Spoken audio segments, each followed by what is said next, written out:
Thank you for choosing me. Gotta get myself oriented here. So I sat in this chair 7 years ago, and I talked to Abraham about having this brilliant new job that I got freaked out about. And you shared with me how to embrace contrast, which I'm still working on. But from that experience... Embracing it, not just accepting it, not just tolerating it or putting up with it, but appreciating the value of it. Yeah. And that was a powerful learning. I'm here with my work buddies, and we have manifested things I could not have dreamed about because of the interaction with you and practicing Abraham all the time.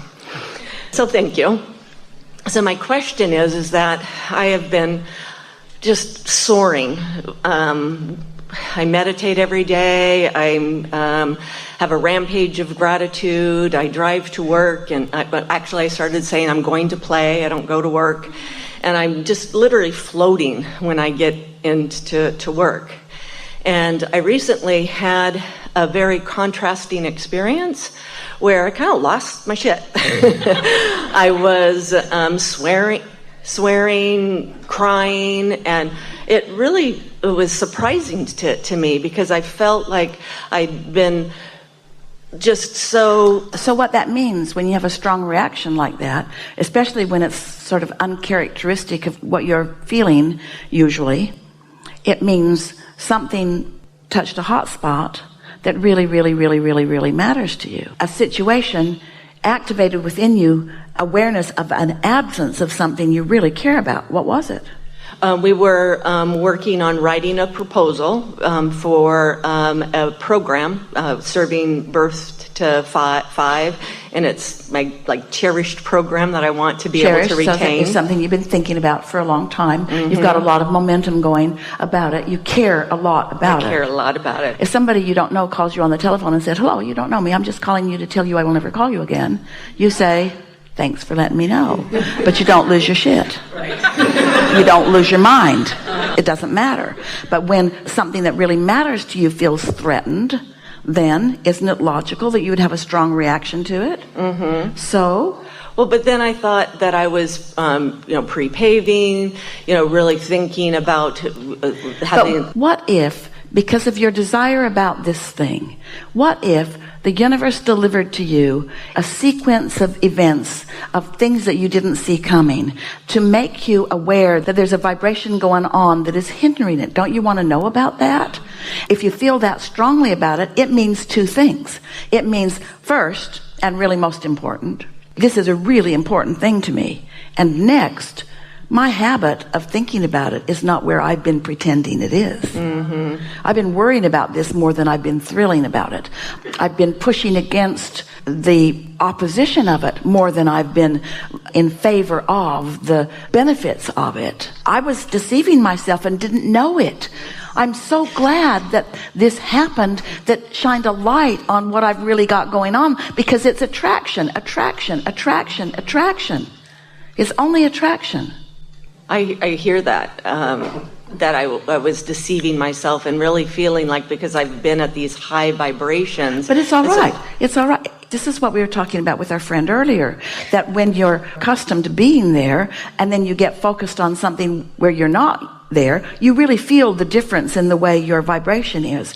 But you see, that's what conditional living of life is. And this is something that you're working on and want to understand, because this is a really important conversation to have with everybody. You're really going to hear this. So we encourage you to tune in and calibrate and then receive the benefit of that. So the better it gets, the better it gets. So you find the thought, you deliberately reach for a good feeling thought. That good feeling thought produces good feeling more thoughts, and then eventually a good feeling manifestation, which you then observe. And as you observe it, you're thinking about it, so you're attracting more of it, which you then observe, and then you get more of it, which you then observe. So that's all really lovely, except that you can get so without even knowing you're doing it. You become an observer for your emotions rather than a deliberate calibrator for your emotions. So as long as you can keep everything coming along, observing it and feel good, and observing it and feel good, and observing it and feel good. But often real expansion causes you to reach deeper than where you've been observing. And if you're accustomed to observing, the first time you notice that what you want to observe isn't there, you lose your mind over it. So good. And so that's why, while we want you to sift through life and find good feeling things to focus upon, it's why we encourage you to make lists of positive aspects. We don't want to teach you to be conditional in life, because when you are using conditions as your reasons for the way you feel, let's say that there's some lovely person in your life who is just so delicious to be with, and you calibrate to that loveliness, and then they go to lunch and now you have nothing to calibrate to, or they die. Rat bastard. It's a joke Esther says quite frequently. These are all her naughty words, by the way. We're just sending her the naughty vibrations, and she's finding the naughty words. So when you become accustomed to calibrating to a situation or to an environment or to a person, then it has to keep going good to keep you rolling along. And that's not the way it is supposed to work, because you want to reach for things not yet known. And so when you get accustomed to calibrating just for the sake of feeling better, when you meditate because you want to feel better, when you reach for a thought for how it feels, then you show yourself that you can remain stable and good feeling no matter what's going on around. And this is an important thing, because hear this, your vortex is full of the vibrational essence of everything that you want to manifest. But as we said earlier, those vibrations are not yet seeable or hearable or smellable or tasteable or touchable. They are feelable, but you can't observe them yet. So as you're willing to feel them, then you not only nurture them to the extent that you're focused upon them. They don't need your nurturing, but nurturing feels good when you do it. But you are tuning to what they are and putting yourself in a position of being better in your timing and better in your awareness of what you're observing. So you get to experience these thoughts turning to things. In other words, rendezvous begin happening, thoughts rendezvous in your own mind. Other people say things that you were just thinking about. Doors open that were never opened before. Things just begin to happen because you're in your pure essence. You're not carrying the resistance of the struggle that caused you to want this program to begin with, you see. Then, as the manifestations begin to happen, they feel really, really good.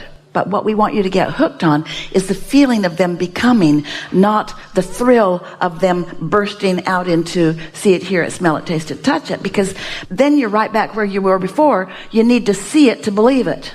And we want you to feel it and believe it, and then you'll see it. There was a woman who came to Los Angeles seminars, and she came to every seminar in the area for a few years, 2 or 3 years, and often sat in the hot seat. Her desire was so powerful, and what she really, really wanted was to become pregnant. And it kept not happening, and it kept not happening. She was frustrated and wanted to happen and wanted it to happen. And so we talked her off the ledge and helped her to calibrate. We weren't using that word in those days, but talked about the positive aspects. And she got better and better at not being all upset that it wasn't happening yet. And then finally, one day, she came to the hot seat and announced, and many of the people in the group knew her because she'd been coming for a while, and because she'd been making her statement publicly for a while, she was pregnant. Oh, she was so excited. And yet, she didn't have a baby. Not really. She had a baby, but not really. She had a baby. A little goo glob of a thing at that point. All she wanted to do was to go trick-or-treating. She couldn't wait for this baby to be born so she could dress it and play with it and do all the things that you do with grandchildren.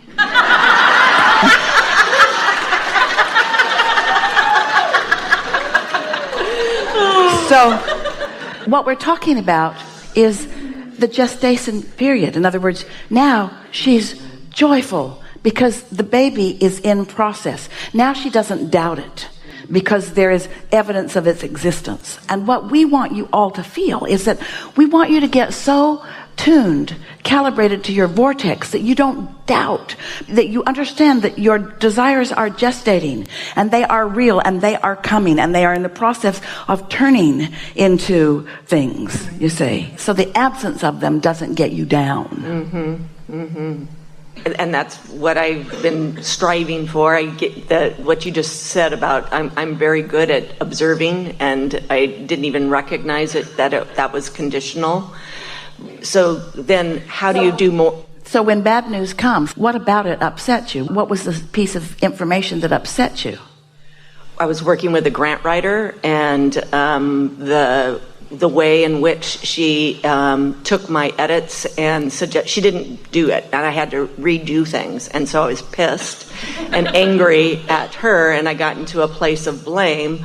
After meditating the next morning, I realized I had to attract all of that. So she was a cog in the link that you were counting on who didn't do her job. And so it felt to you like all of this important thing was now being hindered by someone that was in the way. But what we want you to hear about that is that if you've calibrated to the outcome, then those things become less and less important. And as they show up, sometimes, in fact, often, in fact, especially in this case, it causes you to focus in a way where some clarity comes from you that was missed by you before. In other words, if you can lay over the top of situations like that, the knowing that things are always working out for me. Not things are not working out, things are working out. So what about this is now working better than it was before this happened? There is always something. Some piece of clarity came to you. We are certain that the next time you went through it, you got it better than the first time. We are certain that the probability of that grant being authorized is much greater now because of what happened. Maybe she had done it just the way that you had assigned her to do it, and maybe it wouldn't have been well received and funded. But now you're clearer and your desire is stronger, and you have reevaluated how much you want it. You wrote a much better grant than you would have if that had not happened. You see what we're getting at? I do. That's awesome. That's awesome. Enough? One more question. I'm a little embarrassed to ask this question. How will Abraham come to us once Esther makes her transition? We love you so much. We want you here. It'll be all gone, and you won't know anything, and you'll lose your way, and you won't remember anything you've ever learned, and you won't have shown yourself how to calibrate, and your life will all suck. You know that isn't true. You're all doing this. Everyone is an extension of source energy. Everyone has an inner being. All we're doing here is having conversations that make it easier for you to acknowledge that you have it too. We don't present ourselves in this way because we want you to follow us. We present ourselves in this way because we want you to know that you too have source energy flowing through you. And all you have to do is know it and allow it. Yeah. And I completely believe that, Yeah. but the conversations with you and But what you're doing here, Okay. this is really good. What you're doing is you're focused upon the manifestation. You're focused on the see it, hear it, smell it, taste, and touch it. I am. So if Esther were not here, if Esther were not here, you'd have to calibrate to your vortex version of it. That's a good thing. The strong words that we've been saying is, don't calibrate to humans. They'll let you down. Don't use humans as your calibration beam of light. Calibrate to your source energy. It's dependable. Nothing else is. Yeah. That's awesome. Yeah. Thank you so very much. Really good. Really good.